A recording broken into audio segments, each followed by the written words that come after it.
Hello everyone, welcome to IAS and PCS.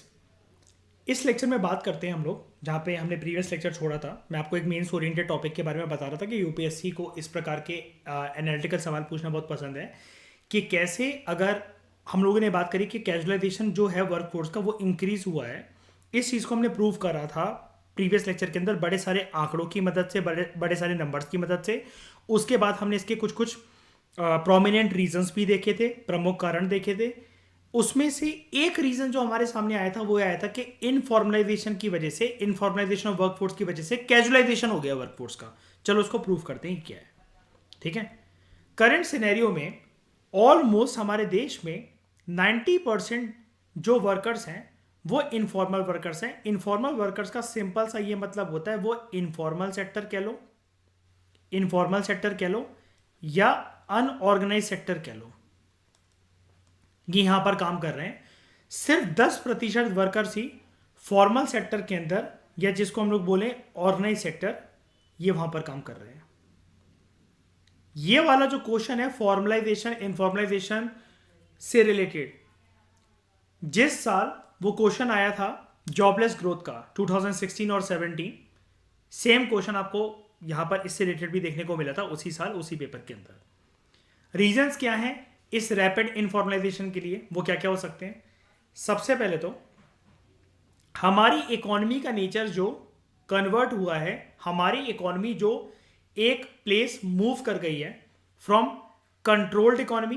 Controlled economy मतलब जब सरकार जो थी उसके हाथ में कमांडिंग हाइट थी इकोनॉमी की इनिशियली में, when it was a government control या गवर्नमेंट रेगुलेटेड बोलना चाहिए हमें, गवर्नमेंट रेगुलेटेड इकोनॉमी, जहां पर सरकार मेजरली ये डिसाइड करती थी what to produce, how to produce and for whom to produce. जब ये तीनों क्वेश्चंस अब जब मार्केट इकोनॉमी के हाथ में आ गए, यानी कि इकोनॉमिक स्ट्रक्चर ज्यादातर जो है वो कैपिटलिज्म से प्रभावित हो गया है,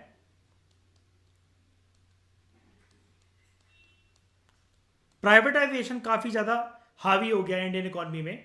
और ये चीज ऑब्वियस सी बात है, हमने डिस्कस भी करा था इसको प्रीवियस लेक्चर्स में, इसी चैप्टर्स में।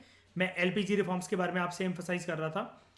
Liberalisation, privatisation and globalisation reforms of 1991, जिसको हम लोग न्यू इकोनॉमिक पॉलिसी ऑफ 1991 भी कहते हैं।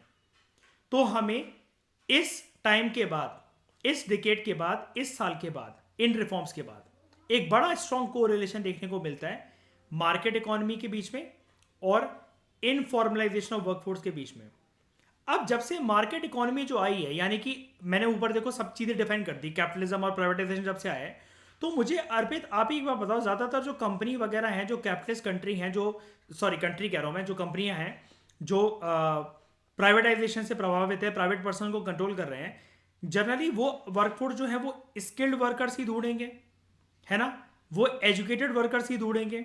अब ये चीज हमारे देश में ज्यादातर वर्करों में है कि नहीं है बताओ? नहीं है। और लेकिन हमारे देश की जनसंख्या इतनी ज्यादा है कि नहीं कि ज्यादातर लोग काम धंधा ढूंढ रहे हैं इधर उधर, है कि नहीं? अब जब काम धंधा वो ढूंढ ही रहे हैं और ऐसी जगह पर उनको काम मिलना नहीं है, तो बस ये ऊपर वाला फैक्टर प्रूव हो जाता है कि सिर्फ 10% वर्क फोर्स ही फॉर्मल सेक्टर के अंदर है, 90% इनफॉर्मल सेक्टर के अंदर है। क्या पहला वाला पॉइंट सबको समझ में आया अच्छे से? बताओ, एनालिसिस समझ में आई पहले वाले पॉइंट की अच्छे से? जल्दी बताओ, एलपीजी रिफॉर्म्स की वजह से क्या बेड़ा गर्क हुआ है? जल्दी बताओ, आगे बढ़े। उसके बाद दूसरा पॉइंट पहले वाले पॉइंट से डिराइव्ड है, lack of proper on the job skills among the workforce at the entry level. याद है हमने इस चैप्टर में इसको एक और बार हाईलाइट भी करा था अनएम्प्लॉयमेंट वाले टॉपिक के अंदर, और जब हम ये सारी चीजें पढ़ रहे थे इनइक्वालिटी वगैरह, कि स्किल्स जो डिमांड करी जाती है कंपनियों के द्वारा वो है ही नहीं। यूनिवर्सिटी कॉलेजेस में गोल्ड मेडलिस्ट वगैरह लोग हो जाते हैं, लेकिन फिर भी जो हायर करा जाता है वर्कर्स वगैरह को, ठीक है, जो वर्कर्स को हायर करा जाता है उसमें उनके पास ये कंपनी अक्सर ये डिमांड करती है कि इतना उनके पास कैलिबर है ही नहीं, इतना उनके पास स्किल है ही नहीं। ठीक है, बताओ है कि नहीं? स्किल्स हैं वर्कर्स में कि नहीं है? नहीं है, है ना? उसके बाद अगर हम लोग बात करें तो large number of complex labour laws. हमारे देश में जो लेबर लॉस इतने सारे हैं और वो कॉम्प्लेक्स नेचर के, और जो रूल्स हैं रिलेटेड उससे, वो एक प्रकार से बहुत ही बड़ा चैलेंज है, ऑब्स्टेकल है कि प्राइवेट फर्म्स जो हैं उनकी ग्रोथ चाहकर भी नहीं हो पाती है फॉर्मल सेक्टर के अंदर। ठीक है, तो वो एक इजी ऑल्टरनेटिव के तौर पर जनरली प्रेफर करते हैं कैजुअल और कॉन्ट्रैक्चुअल वर्कर्स को। दिहाड़ी दिहाड़ी के बेसिस पर कोई काम कर ले, एक हफ्ते की सैलरी के बेसिस पर कोई काम कर ले, इसके लिए क्योंकि लेबर लॉस काफ़ी ज़्यादा कॉम्प्लेक्स वगैरह जो होते हैं ना, फिर ये जो प्राइवेट फर्म्स वगैरह है ये फिर चाहकर भी अपना फर्म इस्टेब्लिश करते नहीं है। एक तो फर्म इस्टेब्लिश करने के अलग रूल्स एंड कंडीशंस, फिर अगर उसमें 10 से ज़्यादा अगर वर्कर्स हों तो वो फॉर्मल सेक्टर की कैटेगरी में आ जाएगा।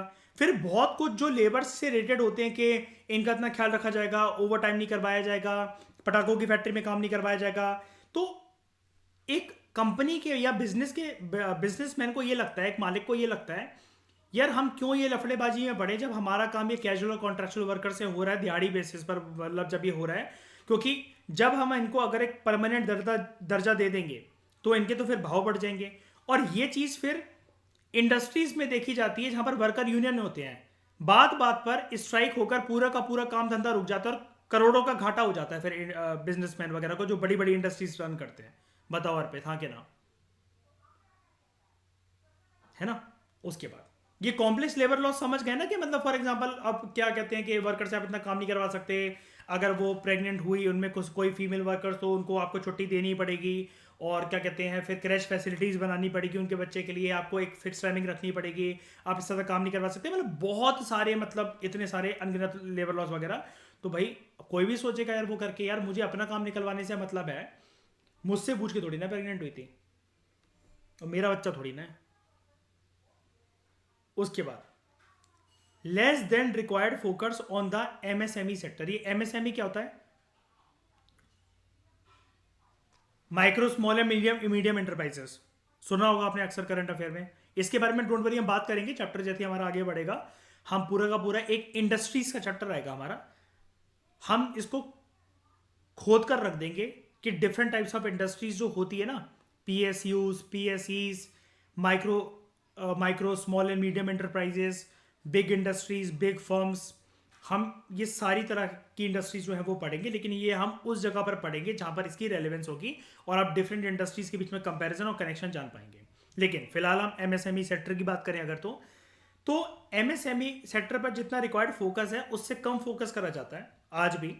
ठीक है, जिसके अंदर एक पोटेंशियल है फॉर्मल सेक्टर के लिए, लेकिन फोकस इतना ज़्यादा करा नहीं जाता।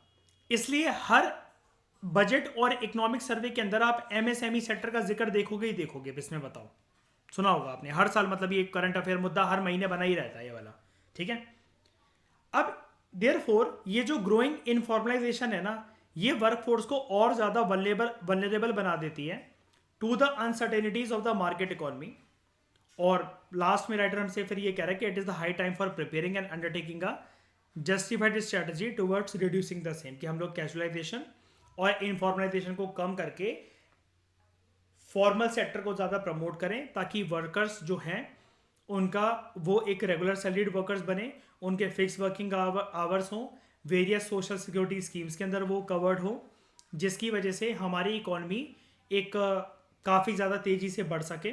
एंड वर्कर्स जो है हमें समझना चाहिए कि एक इंपॉर्टेंट पिलर है इकॉनमी को रन करने के लिए। ठीक है, फिर अब एक टॉपिक के बारे में बात करते हैं।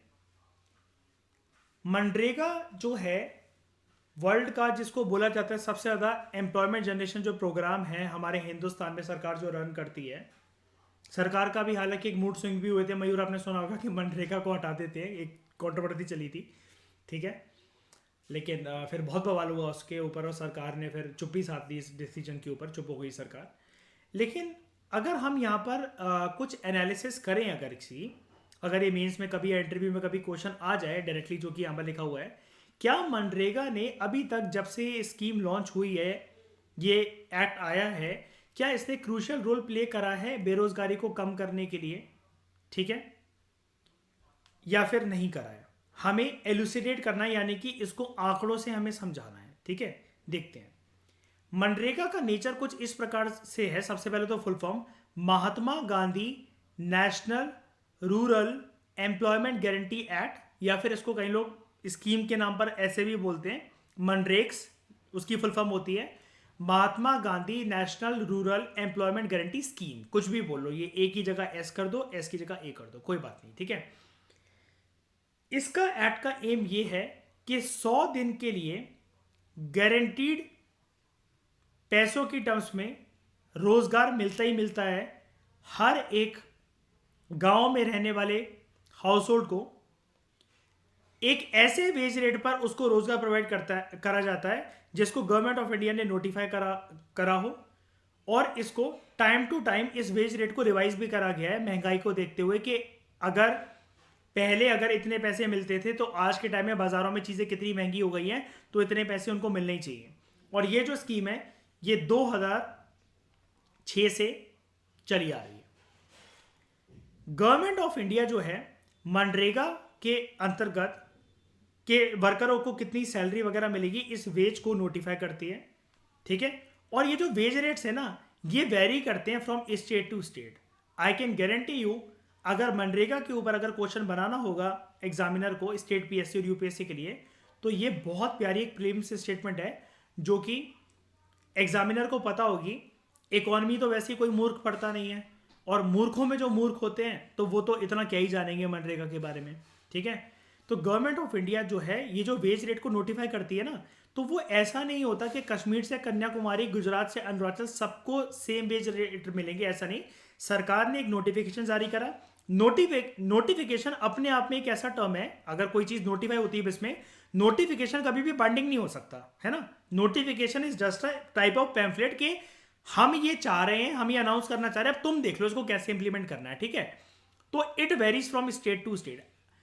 नोटिफिकेशन जारी करने के बाद सेंट्रल गवर्नमेंट के द्वारा अलग अलग राज्य की सरकारें डिसाइड करती हैं कि ये जो सेंट्रल गवर्नमेंट के द्वारा जितने वेज रेट अनाउंस करे गए हैं, हमें इससे ज़्यादा रखने हैं वेज रेट या इससे कम वेज रेट रखने हैं।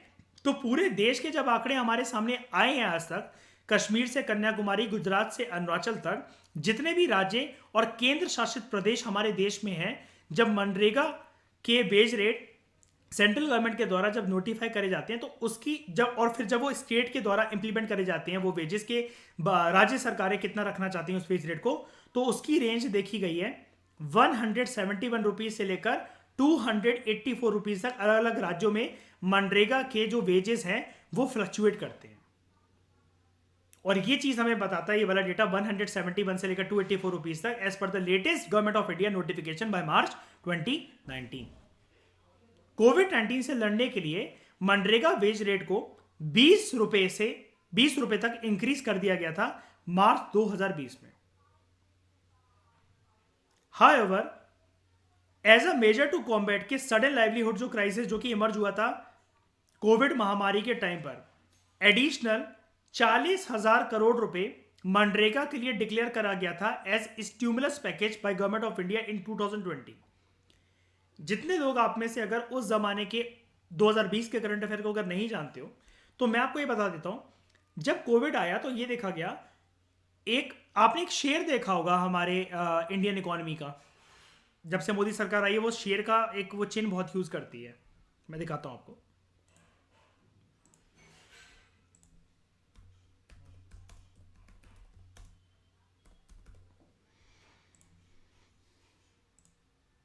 जिसके पुर्जे लगे होते हैं, ये शेयर देखा होगा आपने अक्सर, मेक इन इंडिया वाला प्रोग्राम। ठीक है, इसको आप, हाँ ठीक है, इसको आप ऐसा मानो, मैं बताता हूँ, रुकना कुछ इसकी क्लियर इमेज लेते हैं।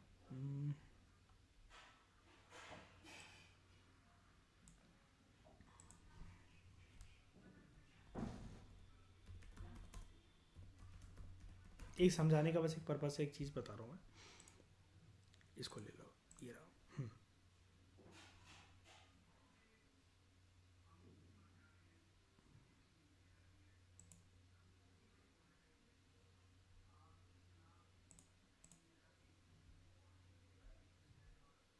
अब मान लो ये शेयर हमारी इंडियन इकोनॉमी है, इंडियन इकोनॉमी को हमें तेज गति पर भगाना है। ये जितने इसके पुर्जे दिख रहे हैं, आम भाषा में मतलब बस मैं एक चीज़ समझाने की कोशिश कर रहा हूँ आपको।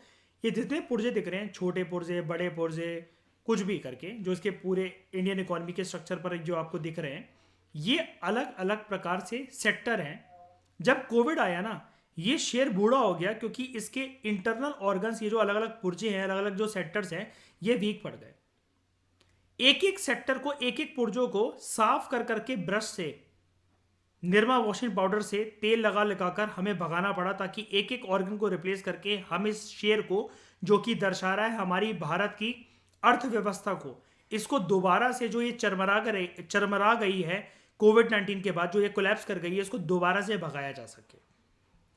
तो सरकार ने इसके लिए पहली बार मोटिवेशनल स्पीच ना देते हुए, नारेबाजी ना करते हुए, स्टिमुलस पैकेज लॉन्च करे थे अलग अलग सेक्टर्स के लिए, कि इतना पैसा इस सेक्टर को हम लोग देंगे, उतना पैसा उस सेक्टर को देंगे, अलग अलग। मतलब अगर ये मान लो कि अगर ये जो शेयर की जो इमेज है, ये अलग अलग सेक्टर्स हैं, सारे के सारे इसके पुर्जे, हर एक सेक्टर के लिए कुछ स्टिमुलस पैकेज। स्टिमुलस मतलब क्या होता है? एक प्रकार से किसी भी चीज को बूस्ट करना, जब वो शांत हो जाए। यानी कि कोई चीज अगर ऐसे ऐसे ऐसे करके जा रही है और फिर वो अगर नीचे आने लगी है, तो उसको यहां पर कुछ एक स्टिमुलस प्रोवाइड करना, एक एनर्जी का डोज देना, ताकि वो उसके बाद सीधा यहां तक पहुंचे।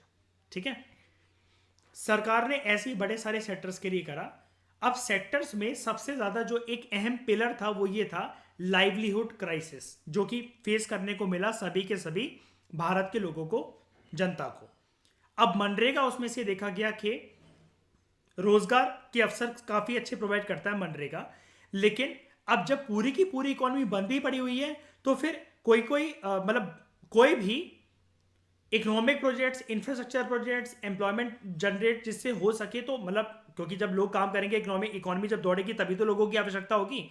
लेकिन जब इकोनॉमी के अंदर कुछ काम ही नहीं हो रहा, लॉकडाउन पड़ रखा है, सारे ठेकेदार घर पे बैठे हैं, सरकारी अफसर घर पे बैठे हैं, कुछ काम ही नहीं हो रहा, कोई हाईवे नहीं बन रहा, कोई रेलवे प्रोजेक्ट नहीं लॉन्च हो रहा, कोई एयरपोर्ट नहीं बन रहा, कुछ भी नहीं बन रहा है ऐसा। मतलब एक मैं बात बता रहा हूँ, मनरेगा हालांकि इतने सारे प्रोजेक्ट्स के लिए नहीं होता, कुछ भी नहीं हो रहा है। मतलब ए टू जेड सारी इकोनॉमी ठप पड़ी हुई है, बंद पड़ी हुई है, ताला लगकर चाबी गटक रही है सरकार ने। अब करे क्या?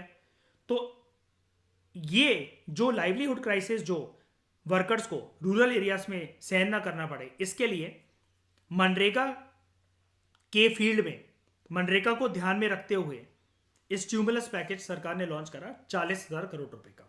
ये वाली बात आप याद रखना, क्योंकि कभी भी इंटरव्यू के अंदर अगर ये मनरेगा से रिलेटेड क्वेश्चन आए, तो 2020 की वाली बात आपको प्रेजेंट करनी पड़ेगी। थोड़ी सी हो सकता है कि जरूरत पड़ जाए आपको एक आर्गुमेंट पेश करते करते। हमारा क्वेश्चन लेकिन अभी भी एड्रेस नहीं हुआ, जो कि हम जिस मुद्दे पर बात करना चाह रहे थे कि क्या मनरेगा ने क्रूशियल रोल प्ले करा है बेरोजगारी को हिंदुस्तान में मिटाने का। करा है तो क्यों, नहीं करा है तो क्यों नहीं। तो देखो, अचीवमेंट्स पहले तो बात करते हैं कि मनरेगा की जो जो रही है, कुछ ना कुछ तो अचीवमेंट्स रही होगी ना। लोग पागल थोड़ी ना अपने आपको ऐसे एनरोल करवाए जा रहे हैं। ठीक है, सारे लोग शहर भागकर और इधर उधर भागकर क्यों नहीं आ जाते हैं? देखते हैं हम लोग क्या है। तो देखो, रिपोर्ट्स ये कहती हैं वेरियस कि हाँ, रोजगार के अवसर मनरेगा ने गांव के इलाकों में लोगों के लिए पैदा करें अच्छे खासे तौर पर। ठीक है, उसके बाद मनरेगा एक ऐसी स्कीम है जहां पर जो marginalised section of the society है हमारे देश में, like scheduled caste, scheduled tribe, महिलाओं का वर्ग, ठीक है, इनको ज़्यादा सोशली इंक्लूसिव बनाने के लिए इन मार्जिनलाइज्ड सेक्शंस का पार्टिसिपेशन हमें मनरेगा के अंदर दिखा है। ठीक है, उसके बाद एक improved level of financial inclusion, MNREGA के अंतर्गत जो वेज पेमेंट मिलती है, और वो जो वेज पेमेंट बैंक और पोस्ट ऑफिस अकाउंट पे जाती है वर्कर्स के, इसकी वजह से हमारा फाइनेंशियल इंक्लूजन का एक गोल है, ये भी अटेन होता हुआ हमें दिखा है। ठीक है, उसके बाद मनरेगा जो वर्कर्स हैं, इन्होंने गांव में कुछ एक अच्छे खासे गांव के अंदर जो इंफ्रास्ट्रक्चर प्रोजेक्ट्स वगैरह हैं, चाहे भले भले ही वो छोटे हों, लेकिन ये बनाने में गांव वालों की और उस रीजन की भी मदद करी है। जैसे बॉन्ड्स, डैम्स, ठोस सड़कें, प्लांटेशन, इन सब पे उन्होंने काम करा है। तो यानी कि कुछ ना कुछ इकोनॉमी के पिलर्स में भले ही थोड़ा बहुत, लेकिन कंट्रीब्यूशन तो इनका है। लेकिन फिर भी अगर हम इसको क्रिटिकली देखना चाहें, कुछ बोल रहे हो सौगंधा? कोई कुछ बोल रहा है? किसी ने कुछ बोला? अच्छा, तो क्रिटिक्स लेकिन फिर भी ये आर्ग्यू करते हैं कि जो मनरेगा है it suffers from the certain inefficiencies. MNREGA इतना बेहतरीन प्रोग्राम भी नहीं है जितने सरकार इसके छाती चौड़ा करके 56 इंच का सीना चौड़ा करके तारीफ करती है। क्या एक तो वेजेस वैसी मयूर इतनी कम, उसके अंदर भी डिले देखने को मिलता है इन वेरियस इंस्टेंसेस। उसके बाद मनरेगा का एक जो एनुअल एक्शन प्लान होता है जो कि बड़ी सारी पंचायत वगैरह ग्राउंड लेवल पर बिल्कुल रूरल एरियाज में जाकर जो डिसाइड करते हैं कि इतना वर्कर्स को मिलना चाहिए, वो मिलना चाहिए, तो उसमें जो शेयर होता है वेज कंपोनेंट का, जितना वर्करों को पैसा मिलेगा उतना ये देखा गया कि कभी कभार डिक्लाइन तो छोड़ो, मिलता भी नहीं है। डिले तो नहीं है, डिक्लाइन डिक्लाइन भी देखा गया और कभी कभार उनके हाथ तक पहुंचता भी नहीं है। उसके बाद there is reluctance from the side of the government कि वो पेमेंट नहीं देते हैं अनएम्प्लॉयमेंट अलाउंस की ऐसे हाउस होल्ड को जो कि डिमांड करते हैं एम्प्लॉयमेंट, ठीक है, लेकिन इनको एम्प्लॉयमेंट किसी भी तरीके से पे नहीं करी गई, ना ही सरकार की तरफ से हमें कोई अहम कदम देखने को मिलता है कि अनएम्प्लॉयमेंट अलाउंस वगैरह पे करे, ना कि मनरेगा के अंदर सबका जो काम करना भी चाहते हैं हर एक गांव के अंदर हर एक वर्कर को रजिस्टर भी नहीं करवाया जाता, ठीक है। लेकिन फिर भी इन ऊपर वाली एफिशिएंसीज के बावजूद, ठीक है, जो कि बेसिकली इनएफिशिएंसीज आई कैसे है, इनका बर्थ कैसे हुआ है, मनरेगा का अच्छी तरीके से इंप्लीमेंट ना होना। बात इस खराबी स्कीम के अंदर नहीं है, इंप्लीमेंटेशन के तरीके तौर तरीकों में है, ऐसा कई सारे एक्सपर्ट्स का बोलना है। लेकिन फिर भी मनरेगा ने एक मदद करी है कि पंचायती राज इंस्टीट्यूशंस को रिवाइटलाइज करने में और एक सेंस ऑफ इंटाइटलमेंट जो है, जो डिप्राइव सेक्शंस उनको देने में, क्या ताकि कुछ तो कैसे भी करके कुछ अमाउंट से तो घर चल ही रहा है किसी ना किसी का। यूनाइटेड नेशंस डेवलपमेंट प्रोग्राम अपनी ह्यूमन डेवलपमेंट रिपोर्ट 2015 में उन्होंने एक बात पेश करी थी कि मनरेगा जो है it is a milestone scheme, और इसको यूनाइटेड नेशन डेवलपमेंट प्रोग्राम ने टर्म करा था कि ये बेस्ट नोन आज तक की दुनिया की एम्प्लॉयमेंट गारंटी स्कीम है जो कि डायरेक्ट एम्प्लॉयमेंट रूरल पुअर्स को प्रोवाइड करती है, जो कि भारत सरकार के द्वारा चलाई जा रही है। तो इस स्कीम का कंटिन्यू रहना एक डिजायरेबल एक्ट है, ठीक है। लेकिन जो भी चुनौतियां जो लोगों को आती हैं वेज प्राप्त करने में, या फिर जो वेज रेट्स उनके जो डिक्लाइन होते चले जा रहे हैं, या फिर पेमेंट का डिले होना, या फिर कोई भी जो ऐसी चीज़ें जो आती है कि लोग जैसे हाउस होल्ड्स के अंदर जो है वो डिमांड कर रहे हैं कि उनको अनएम्प्लॉयमेंट अलाउंस मिले, या फिर अगर अनएम्प्लॉयमेंट अलाउंस नहीं मिलता है तो कम से कम कोई ना कोई एम्प्लॉयमेंट प्रोवाइड ही कर दी जाए। तो ऐसे लोगों का रजिस्ट्रेशन क्यों नहीं हो रहा है मनरेगा स्कीम के अंतर्गत? इन सारी इनएफिशिएंसीज को हमें, जो कि इम्प्लीमेंटेशन लेवल की वजह से क्रॉप अप हुई है, इसको हमें टैकल करने की जरूरत है ग्राउंड लेवल पर। अब अगर इस चैप्टर के बिल्कुल लास्ट पिलर पे अगर हम लोग बात करें, सरकार ने इनिशिएटिव्स लिए क्या हैं बेरोजगारी को खत्म करने के लिए, तो ये आप 9th क्लास से लेकर जो 11th क्लास तक की जो बुक है इंडियन इकोनॉमिक डेवलपमेंट, उसमें आप ये सारी चीज़ें सुनोगे, ठीक है। आत्मनिर्भर भारत रोजगार योजना, ये तो नया है वैसे तो, और कुछ स्कीमें सरकार की पुरानी उसमें भी चली आ रही जो कि आपको एनसीईआरटी में मिलेगी। लेकिन बात करते हैं ABRI के बारे में, आत्मनिर्भर भारत रोजगार योजना। ये आत्मनिर्भर भारत पैकेज जो था, अब वो अलग अलग सरकार के फेजेस थे, इसलिए इसको 1.0, 2.0, 3.0 जो मर्जी कह लो, इसको अनाउंस करा गया था भारत सरकार के द्वारा एम्प्लॉयमेंट जनरेशन को बूस्ट करने के लिए, और कोविड महामारी से जो सामाजिक और आर्थिक जो तंगी आई थी various section of the society में, वेरियस रीजन्स में, उसको दूर करने के लिए, ठीक है। ये हेल्प करता है इनफॉर्मल एम्प्लॉय जो मतलब ये जो चीज़ है, ये जो आत्मनिर्भर भारत रोजगार योजना है, ये जो योजना ये हेल्प करती है in the formalisation of informal employment और नए नए अवसर एम्प्लॉयमेंट के पैदा करना कोविड-19 पैंडेमिक के बाद। अभी ये तो हो गई कोविड-19 के बाद की बात। इसके अलावा कुछ और, इटली, ठीक है, employees deposit linked insurance scheme, ये एक एश्योरेंस बेनिफिट प्रोवाइड करता है एलिजिबल फैमिली मेंबर्स को कि उनको फाइनेंशियल असिस्टेंस मिले कि अगर किसी भी एम्प्लॉय की जॉब करते वक्त जब वो मतलब जॉब पे हो उसकी डेथ हो जाए तो उसके लिए कुछ एश्योरेंस बेनिफिट प्रोवाइड करना। उसके बाद ministry of social justice and empowerment ने एक चीज़ डेवलप करी है जिसका नाम है स्माइल। क्या है ये SMILE? Support for marginalise livelihood individuals for livelihood and enterprise scheme, ताकि कॉम्प्रीहेंसिव रिहेबिलिटेशन हो सके भिखारियों का, ठीक है। कि जो उस प्रोफेशन से हटकर कुछ और नया करना चाहते हैं। फिर एक है पीएम दक्ष, प्रधानमंत्री दक्षता और कुशलता संपन्न हितग्राही पोर्टल और पीएम दक्ष मोबाइल ऐप, ताकि स्किल डेवलपमेंट स्कीम्स जो हैं कुछ टारगेटेड ग्रुप्स के लिए एक्सेसिबल बनाई जा सके। फिर प्रधानमंत्री कौशल विकास योजना 3.0 जो कि एम करता है 300 स्किल कोर्सेज चलाना भारत के यूथ के लिए, ताकि उनके अंदर एम्प्लॉयमेंट स्किल्स जो है उसको इक्विप करा जा सके कि फिर जब वो जॉब वगैरह करने जाएं तो जो एंट्री लेवल पे सारी कंपनियों की एक कंप्लेंट होती है कि रिक्वायर्ड स्किल्स यूनिवर्सिटीज़ और एजुकेशन इंस्टीट्यूशंस में इन्होंने सीखी नहीं है, तो हम किस बिहाफ पर इनको हाई पैकेज या हाई सैलरी वगैरह दें। ठीक है, वे फॉरवर्ड क्या है, हमें ज़्यादातर एम्प्लॉयमेंट जनरेशन सेक्टर्स पर फोकस करना चाहिए, लाइक अप्रैल। व्हाट इज अप्रैल? कौन सा सेक्टर होता है ये? कपड़ों का, क्लोथ्स का। ठीक है, ये थोड़े से बस क्लासी वर्ड्स होते हैं, इसमें कभी भी कंफ्यूज मत हो जाना। जैसे अक्सर आप ज्योग्राफी में और इकोनॉमिक्स में सुनते होगे टिम्बर। टिम्बर कुछ नहीं होता, लकड़ी को कहते हैं टिम्बर। ठीक है, leather products, rubber products, motor vehicles जो कि इंक्रीज कर सकती है एम्प्लॉयमेंट इलास्टिसिटी को। ज़्यादा से ज़्यादा जब अवसर पैदा होंगे इन सेक्टर्स के अंदर तो ज़्यादा से ज़्यादा लोगों को काम धंधा मिलेगा। एग्रीकल्चर सेक्टर को उसके अलावा हमें बूस्ट करने की जरूरत है, क्योंकि एग्रीकल्चर सेक्टर को टोटल तरीके से नज़रअंदाज नहीं करा जा सकता। अभी भी हमारा देश काफ़ी हद तक कृषि प्रधान देश है। ठीक है, उसके बाद सरकार का ज़्यादातर फोकस एमएसएमई सेक्टर को बूस्ट करने के ऊपर होना चाहिए। और ये वाला पॉइंट ना दोस्तों, मैं आपको गारंटी अभी बता दे रहा हूँ, अभी तो ये इसके बारे में डिस्कशन यहाँ पर एक हिंट हुई है। हिंट दिखिए आपको, हमारा जो इंडस्ट्रीज वाला चैप्टर आएगा इस बुक के अंदर, उसमें आपका ये और बूस्ट होगा।